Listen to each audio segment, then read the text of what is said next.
Today, my featured guest is Scott Ritzheimer. You can find him at capacityarchitect.com. Scott co-founded the reboot of Start Church, an organization that has since helped start over 20,000 churches, nonprofits, and businesses across the country. He served first as COO, then took over the reins as CEO at the ripe old age of 27 years old. I also had an early start in my entrepreneurial career. So I really get the struggle of being young and in charge and Yes. people not wanting to listen to you because of your lack of experience or age, life experience. So Scott led the business past the $10 million mark before transitioning the company to the next generation of leaders. Today, he is a capacity architect and has committed the best years of his career to helping founders achieve the same and greater success for their business. That's you, Startup Nation. He's here to show up for you, to give you valuable tools, tips, strategies for your business, so to make you that leader that you've always dreamt you can be, but just can't find the way to get there. He's a consultant, speaker, and writer, and is passionate about helping entrepreneurs build and scale thriving organizations. So again, you can find him at capacityarchitect.com. He's going to tell us what a capacity architect actually is in his words. And Scott, welcome to your first 100K top 100 podcast in entrepreneurship. Go ahead and fill in some of the gaps in that intro, would you? Yeah, Joseph, thanks so much. I mean, I think you nailed it. That's all the highlights. One of the things we were talking about just pre-show is the opportunity I've had to sit in that seat of having achieved the success that a lot of us are longing for, and then restart and do it all over again. And so, in many ways, I coach people who are going through this. In many ways, I am going through this, and so it's a fun and challenging process to eat your own dog food. And I think we're gonna have a great conversation today. Excellent. Now, Startup Nation, I go out of my way to bring on guests for you who are not only have gone through what you're aspiring to go through, but many of them are redoing it. They're going at it again. And what they find is that even though they had early success in previous businesses and startups, every business is different. Every business is unique. The challenges are unique. The struggles are unique. I know I've gone through 12 different businesses, and each business had its own set of frustrations. And I applied the model that I used in a previous success, and it didn't work. And it's just exhausting. It's frustrating. You have to recreate constantly, co create, which means you need other people and you need to be a leader, right? Who can communicate well, a clear vision to your people.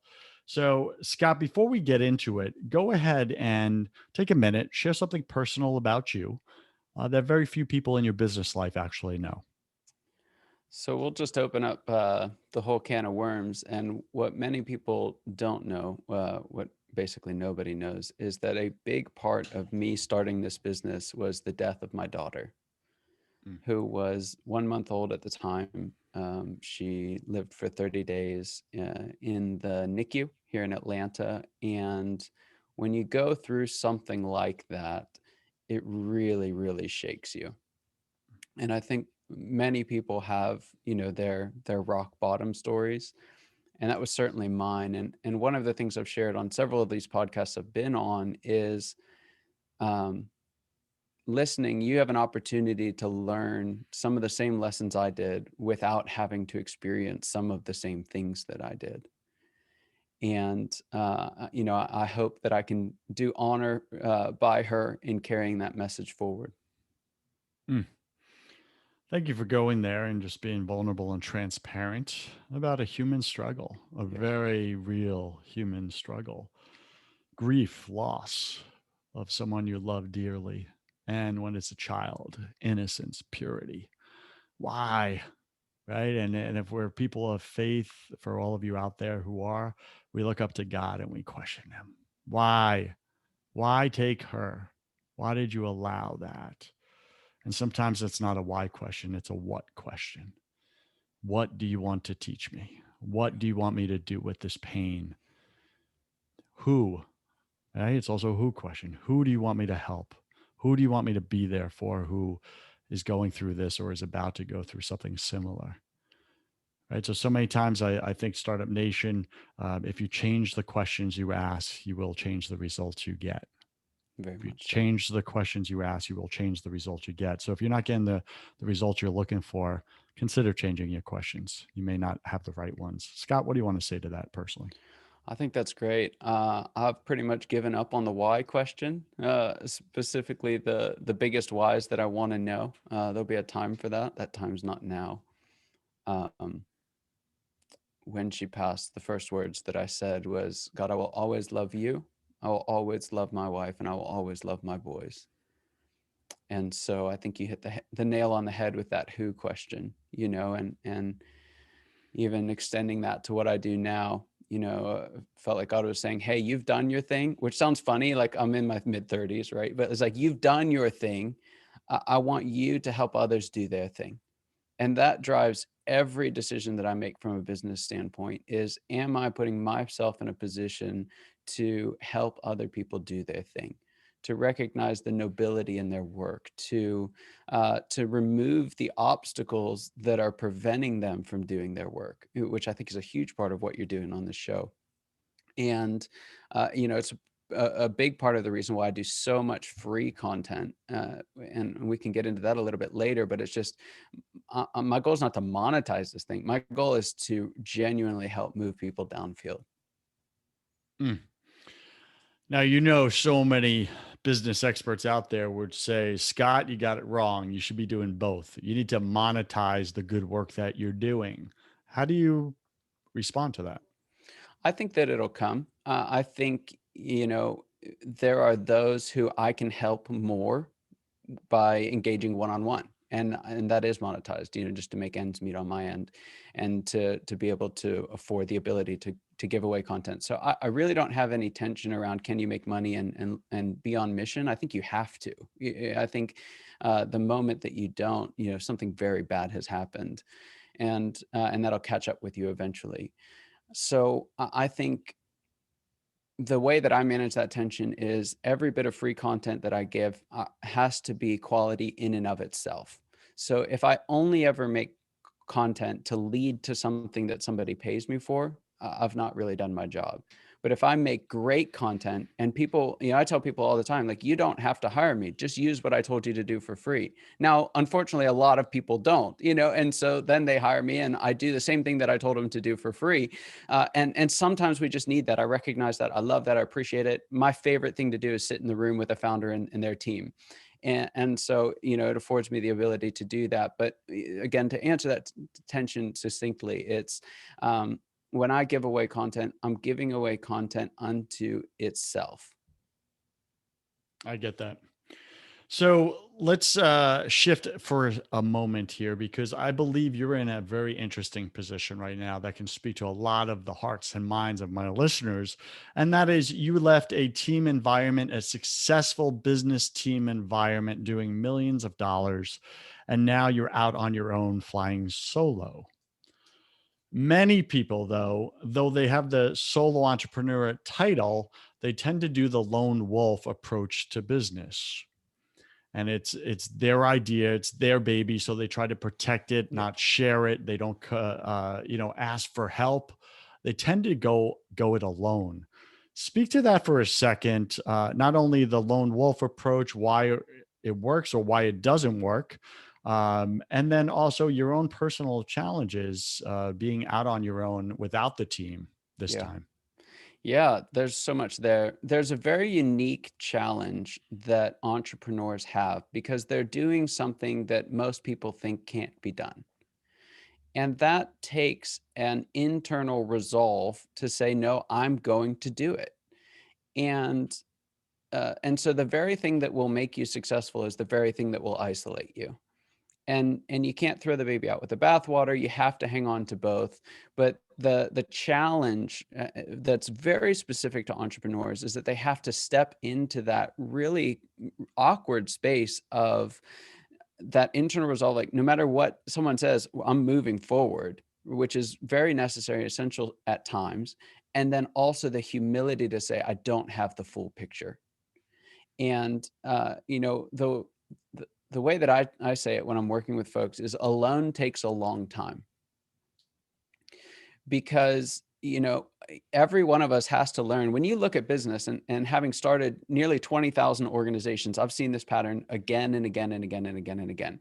We all think that everything about what we're doing is unique, and we're all learning the exact same lessons.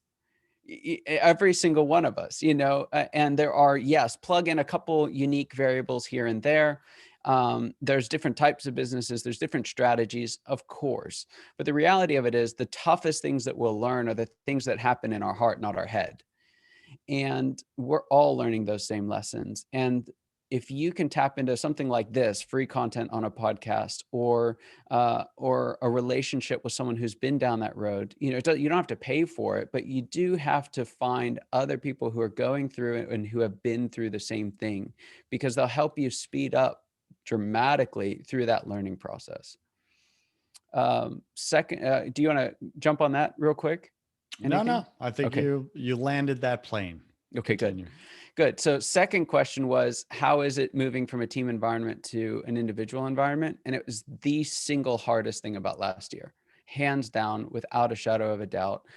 I am built for team environments. I love team environments. Like I said before, my favorite thing to do is be in the room with a founder and their team. Everything about my kind of DNA as a business person is shaped around team. And then I went off and did something solo. And I think a lot of that was healthy. There was especially the first few months, there was just a like dialing back. I went from having 70, 80 people reporting to me and needing something from me every day, to having nobody reporting to me and needing something every day. And there was a glorious break in there, but Mm. particularly once COVID hit, and there was just this kind of collective strain. My like leadership whatever was on, it was on 11. Like, it was cranked all the way up, like, let's go after this. And I'm looking around like, who am I going to lead? And it was just me. And that was so hard. The only times I've really thought like, hey, should I have done this business thing? It had nothing to do with money, had nothing to do with the normal things that I would have expected. It was, did I really want to give up my team? And so that's been a really big challenge. I think a lot of us face that when going it alone. I would say there's time for both. But what I've done is I've built up a team of people, even though I don't have employees on board. There's different contractors that are used. There's several coaches that I've engaged and meet with regularly. There are business groups that I'm part of. And then there's a handful of people who, just love me and want to help out. And so they help out with odds and ends around what we do. And I couldn't make it happen without them. And so in a way, I've gotten back to my team. It looks very different than it did beforehand. But I would encourage folks, even if you don't have money to pay for an employee, there are people who love you and want to help you. Mm. And lean into that. Don't be so proud that you can't ask for help. Don't be so caught up in your own way that you can't let somebody else contribute, because there are people who love you and want to help. Powerful words from Scott here. Now, Scott, let me ask you this. The media, social media sells us on, you got to look like you have it all figured out. You got to look successful in order to attract more money, right? Attract success. Like attracts like. So successful people don't want to invest in unsuccessful people. So if you're struggling and you need help, don't tell people. That's the last thing you should do, because then nobody wants to help you. Speak to that for a moment. There's lots of different opinions on how to do that. For me, you have to earn the right to hear that side. I don't think that's for everybody. That's not a pride thing. That's just Brene Brown talks about those who are in the ring, as opposed to the spectators in the stands. And I very much agree with that approach on it. Now, Brene is also one of the most vulnerable people live that you'll talk to. So I think there should be a tension there. If anyone says say everything to everybody all the time, or if someone says say nothing to anybody ever, like both of those are wrong in equal but opposite ways. So for me, it's about having a handful of people that I can be 100% with. And when I have that, and when I am 100% with them, I can deal with the demons, if you will, while also projecting the confidence in the areas that are that it's warranted. If I'm not confident and I'm vulnerable and, hey, I have no idea how to help you, Like, that's not helpful to the people that you're trying to serve. And JJ Peterson of Storybrand had a post up not too long ago where he said, you can be vulnerable about anything, but don't be vulnerable about what it is that you're guiding people through. So when you're a guide in somebody else's life and helping them through their story, it's not your time to work out your stuff. It's your time to help them and get the story away from you and onto them. And in your role in their story as a guide, not as a fellow hero walking the journey, in that specific respect. And I agree with that. Okay, got it. Let's shift to capacity architect. What does that mean in your language, and why is that important to entrepreneurs? Yeah. So the question that I help folks answer is what happens when, these folks that get their first 100K, that start making progress, that build that seven-figure business. What I've found, what I experienced personally, and what I help people work through is that your problems don't go away. There's a lot of challenges in that first 100K, and I don't want to minimize that at all. But what I think, the social media, you talked about that earlier, what we present is once you get to $1 million, everything's great. It's wonderful. Once you have employees, everything's awesome. You can live the life that you want and be free and do all of these things. And that's just not the case. What I find again and again working with people in that 7-8 figure range is the nature of the game changes, but we have to adapt to change to it. And so there's this period that's a lot of fun where you're playing the right game, you're playing it the right way, and you're crushing it. But what happens is the rules are changing behind the scenes. The challenges of leading 30 people are very different than the challenges of leading 3 people. The challenges of working with 3,000 clients instead of 13 clients, it's a different game. And what happens is we get really good at playing the existing game, but then that game's changing behind the scenes and we don't know what to do about it. And so as a capacity architect, what I'm doing is walking into these high 6, usually 7-figure businesses where the founders are really, really struggling, and they're experiencing pain that's very, very similar and in many ways even more confusing than the pain that folks are struggling with in that first 100K, because it feels like I should feel good about this. Like I make great money. I'm employing a team of people. My company is this great success. Why am I struggling? And there's some very real answers to that. What do you find is the number one thing that's causing people to struggle after they hit the 100K mark? Yeah. The biggest thing is why I've got my little Jenga stack back here is I tell people they're still playing Jenga with their business.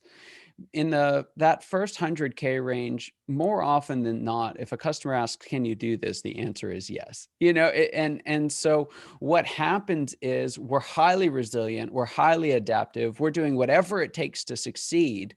Well, during that time, there's this accumulation of tasks that builds up and it builds up and it builds up and it builds up. There are these synapses in our brain as founders that say, if I don't do this, it won't happen. Because we went through years of if you didn't do it, it wouldn't happen. But when there's a whole group of people that are actually there to make things happen, and you still position yourself as the one who's got to make everything happen, you end up pulling, bits from the bottom of the Jenga stack and putting them on top to succeed, but the foundation's getting weaker and weaker and weaker. And so the way that you see that, the way that shows up is you have these founders who are, their revenues are higher than ever, but their hours worked are higher than ever as well. And the return that they're getting each year on that growth is going lower and lower and lower. And they recognize, hey, something's got to give. And so what we do is go in and help them to recognize, what is it that only you can do? Because that first 100K, there's an element of that, but it's really what needs to get done. Once you reach that next transition point as a leader, the question is, what is it that only you can do? And what is it that only your leaders can do? And making sure that the right tasks get to the right people in the right parts of the organization. So I would say that was the biggest one. So, to clarify, in simple terms, I would say you put people in the right seats. in an organization, including the founders themselves, who sometimes can be in the wrong seat Very based much so. on right, their previous experience. Well, it worked before, so I should keep doing this and push Yeah, harder. And you're like, no, actually, now you're an anchor for the right. business. There was a couple that I worked with that had a marketing agency, John and Rachel, and they had grown very, very quickly. They had several years of just trying to figure this thing out, and then all of a sudden they got a couple of corporate clients that brought in about 100, 200 different individual clients that they had to meet. Now, if you're in the marketing business and you can find 200 paying clients, like that's glorious. So this had just happened probably 6 months before I met them. I gave a talk at a group that John was in, and he came to me afterwards and he said, something has to change or I'm going to quit. I was like, but wait a second. Like in the meeting, you were just telling me about how you got all these new clients and you were growing and things are wonderful. And he's like, yeah, no, that's true, but something has to change or I'm done. And what had happened was they had just lost one of their key leaders, who was just completely overwhelmed. And as is the case in many organizations that I start working with, all of that work fell back to John and Rachel. They're working 100+ hour weeks, and they were so burnt out. And they just couldn't even see the way out anymore, and again, it's that frustration of like, hey, this shouldn't be this way. Like we worked so hard to get through those early days so that we could be in the place that we're in today, and it's not what we expected. And so after working with them, we sat down and it pretty quickly became clear what the problem was. They had a lot of talented people on staff. They just hadn't figured out how to offload those tasks. And so we just went through and for a certain portion of the day, just kind of one by one, what are the things that you're doing? What are the things you've done over the last 2 weeks? And who do those need to go to? Because they shouldn't be on you. Because they were doing all these tasks that honestly just about anyone in the organization could do, and they were sacrificing the tasks that only they could do. They had really, really tight budgeting requirements because of the way that they did billing. And so they were scared stiff over whether or not they were going to have money for the next 3 months because they couldn't take the time to look at it. And so there's all this stress. And, in one meeting of just sitting down, looking at it and saying, no, put that there, put that there, put that there. I still remember, I don't think I'll ever forget the looks on both of their faces when something came up toward the end of the meeting that they weren't expecting. And another person on the team was like, oh no, I can handle that. And it was like the light bulb went off after all that. It's like, it doesn't have to be us, we don't have to be the ones to solve that problem. We've hired great people who know how to do it. And it was like, I don't know what their blood pressure was, but I'm pretty sure it went down dramatically, and just the look of relief. And I mean, it's moments like that make doing what I do so worth it. So I'm going to call you Dr. Scott because you seem to be a doctor for their business, right? Their blood pressure. So, Scott, give us your top 3 tips or strategies, and let's make it specific, not just to get my listener over the 100K mark, but for my listener to stop working 40 plus hours per week in their business. What are your top 3 tips or strategies? Some of them have teams, others they just have contractors, and other listeners, they haven't even taken either of those steps yet. How do Yeah. they stop working so many hours in their business and playing the lone wolf? It's so true, isn't it? One of the definitions of an entrepreneur is someone who quits working 40 hours a week for someone else to work 80 hours for themselves. And it's Yeah, I'm being conservative with the 40 yeah, hours it's here. the glory and challenge of what we do. So the first thing I would say is, if you have not listened to it already, go listen to the podcast that Joseph did with Sean Castrina. It was recorded recently at the time of this recording, but it's fantastic. There is so much wisdom in that episode. I would strongly, strongly recommend it. He talks about a couple of things in there that I really want to repeat because they're really powerful for this space. The first one is find yourself a partner. Now, if your goal is to make this a thing that you do and only you do, then, like I said earlier, find some people to help you. Get an executive assistant, ask a friend, hire your 13-year-old, whatever it is. You need somebody to help you with at least a few tasks. But if you can, if your goal is to go beyond just your own employment, and being a self-employed sole proprietor, then find yourself a partner. Now, they don't have to be a partner in the business necessarily. You can go any direction with that, but you need somebody else. And specifically, what you needed is someone who has a leadership style that is an operator. So I'm not going to go into all of the different styles on this just for the sake of time, but there's actually 4 different leadership styles that people use when they show up to a workplace. And most visionaries, or I'm sorry, most entrepreneurs are visionaries, right? They love the ideas. They're 30,000-foot thinkers. They're seeing what could be in the future. And where visionaries struggle is to see that idea come to pass, right? Where visionaries struggle is, okay, we've got the idea. Now, how do we execute? And they can do it. It's not that they can't do it, but if you can find somebody who has that operator style, that's how they thrive. And that visionary operator combination is the rocket fuel, if you will, that can get an organization out of that kind of early, we call it early struggle, that first 100K, that early struggle as a business. If you can find that person who they're kind of like the symbiotic twin to a visionary, like the things that you don't like, they love. And there's actually a free quiz on the site if you're interested in it. There's a book we'll talk about here at the end, and I actually include it in there as well for anyone who's looking for it. But give that to them and say, hey, take this quiz real quick and find out if they're an operator. Because if they are, and the other things, do your due diligence. But if you find an operator, you'll be amazed at how much they love to do the things that you don't like to do and how much progress you can make. He says on there, I'd rather have 50% of, it's something like 50% of a big pie rather than 100% of a small one. And I'll tell you what, when you can get a visionary operator combination working together well, you can put together a pretty big pie pretty quickly. Can I share something as well that Yeah. Sean said off camera? Because we were speaking about coaches and hiring people for things outside your superpower, right? And he goes, Joseph, I do not invest in people's products anymore or services, coaches. He said, I never put my money in ever again. I'll never do it again. I was like, well, what do you do? He's like, I offer them 50% of what I'm going to make by them helping me. Yeah. And he's like, anyone who is good at what they do is going to jump at that opportunity. And if they were questionable, it's going to filter them right out. Yeah. He's like, but I'm not going to invest my money and risk whether or not they could get me the results. Yeah. He's like, I'm offering them 50% of the profits. Yeah. They'll take it.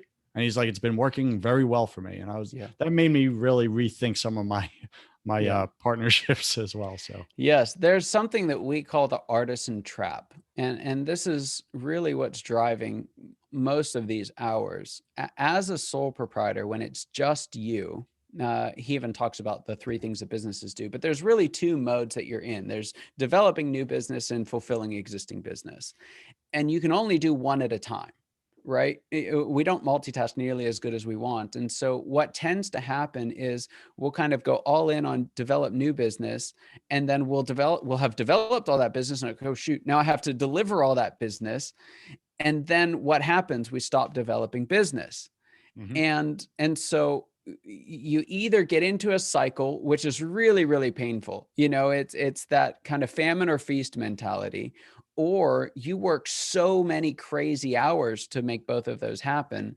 That visionary operator combination, it takes all of that away. It really does. I agree completely. I'm working with a client right now, husband and wife team, and unfortunately, he put his wife in the role of handling all the finances, and they swore they would never do that. But life showed up, right? And their business grew to seven figures, and all of a sudden he needed her in the role. There was an emergency. Well, that's, I understand, but she's been in the role for the past 2 years, and it's maddening for her. It's stealing her joy, sucking her life, etc., and causing him so much frustrations of things that she misses, etc., because she's the wrong person for the wrong seat. And you can imagine the impact they're having in their marriage. That's Yeah. why they hired me as a coach for the Yeah. personal side of their business. But one of the things is that we're working together on is getting that right person to replace her so that she can step out of the role she was never a fit for.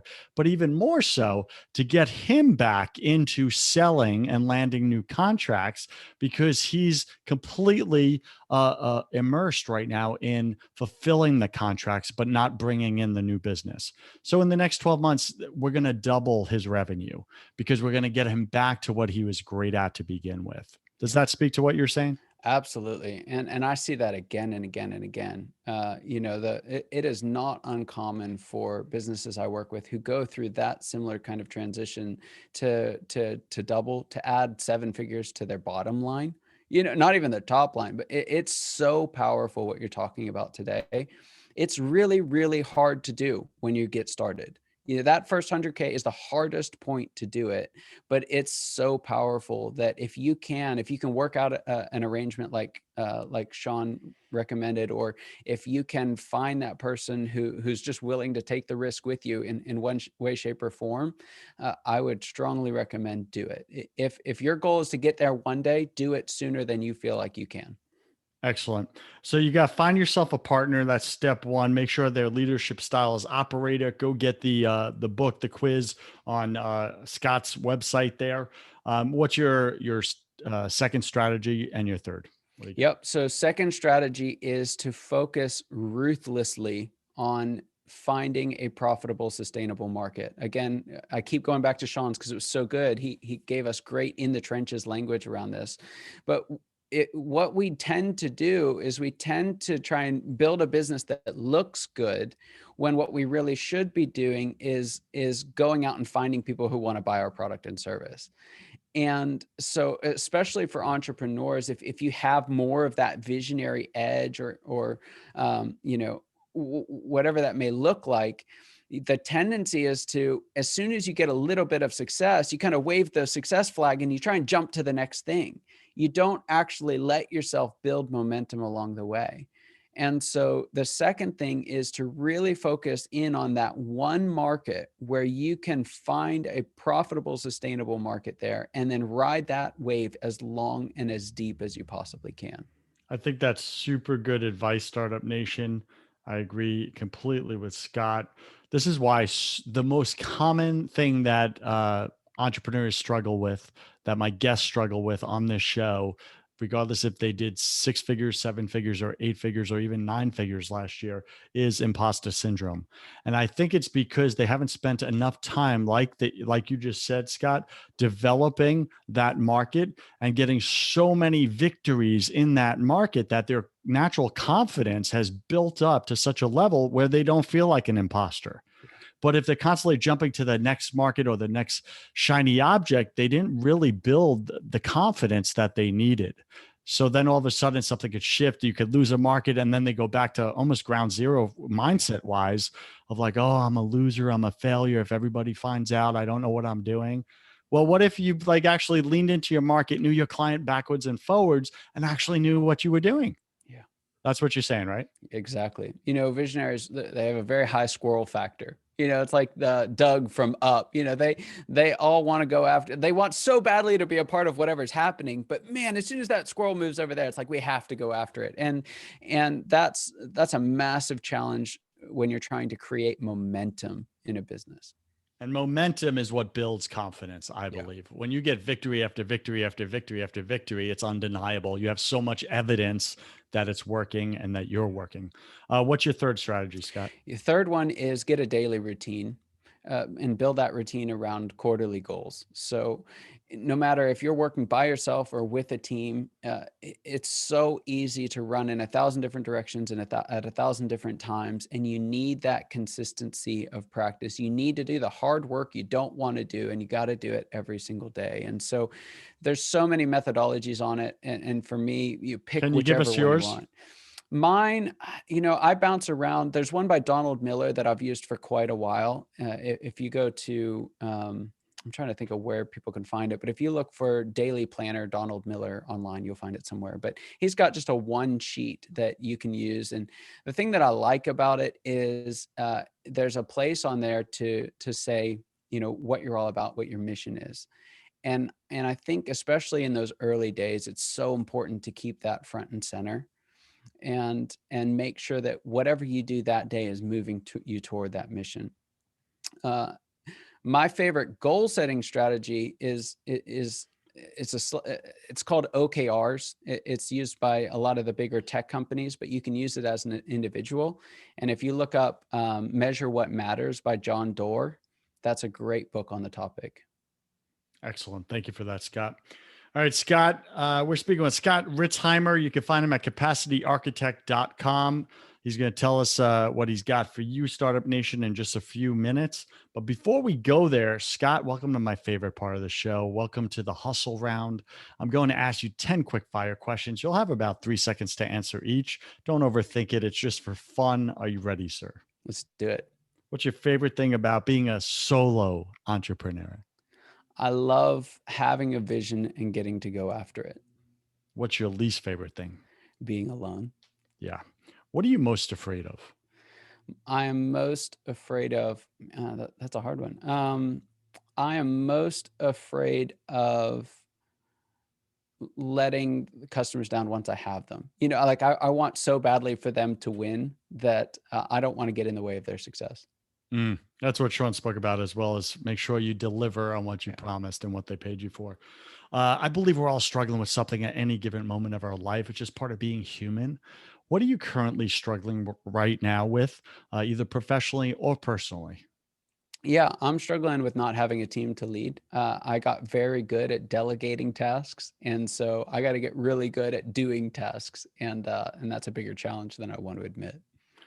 Do you have a partner right now that you've taken on in your business, I or not yet? I I do. I have a handful of folks that are not formal partners, but I'm actually in the process of negotiating a formal partnership, and I'm very excited about it. That's great. Great news. What did you spend way too much time doing this past year? Let's see, working. I would honestly say that. A lot of people took the opportunity of COVID to slow down a little bit, and I took the opportunity to double down. And I prided myself on that for a while, but there's an element of that I really regret. Hmm. Got it. What secret fear do you have about people? Secret fear that I have about people, that I'll offend them and not know. I've got a track record of doing that, and so I've hurt people and had no idea that I did it, and then I'm afraid that they won't tell me because it's probably not what I meant at all. Hmm. Well, just so you know, you haven't offended me yet. Good. So good job. What do you wish you had learned sooner in business? That alone takes a long time. We ran Start Church, my previous company, in a very, very insular way. If there was a problem, we had the solution. And I spent a long, long time learning a lot of lessons that someone else had already figured out. So good. What's a new habit you want to create in your life? A new habit is celebration. That my journey right now has been pursuing joy, celebrating each of the small moments along the way and celebrating the big moments when they happen. That pause, I'm terrible at. Yeah, I get that. A lot of people struggle with that. What's a bad habit you want to break? A bad habit that I want to break. It would be my squirrel factor. I want to be more consistent with my daily routine. I have one, and a win is about 40-50% of that. I'd like to get to maybe 60-70% of that. Got it. Pick 3 words to describe who you are now. Who I am now. I've listened to these questions, and for whatever reason, it's still challenging. Okay, so things that I am now is I'm a. This isn't a word. I'm struggling with the word. Someone who goes alongside. Yeah, so alongside will be my first word. A Um, traveler, an advocate. there you go. Hopeful Yeah. and and driven. Got it. Pick 3 words to describe who you were your first year in this business. That was last year. So I was frustrated. I was impatient, and I was ambitious. You just described the first half of my career. And last question, Scott, if you could come back to life after you died, look your family and friends, your boys in the eye, your wife, and give them only one piece of advice about everything, what would you say to them? Love well. Love well, Startup Nation. I agree. Any final wisdom? What's the one thing you want my listener to know about making their first $100,000 this year? A loan takes a long time. A loan takes a long time. Sounds like a broken record, but we need to hear it over and over and over and over again, don't we? For sure. Scott, what's the best way for Startup Nation to get in touch with you if they so choose? What do you got for them? Yeah, so we've got an ebook that I'd love to share with your audience at capacityarchitect.com/100K, 100K.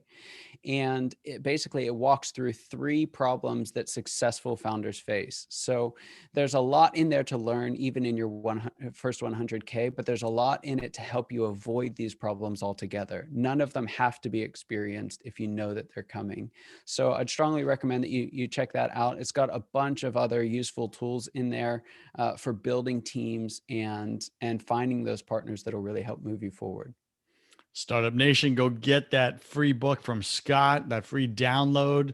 You need it. You need it. You want it. Go get it.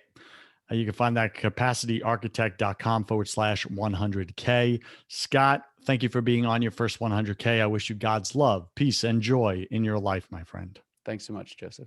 Cheers.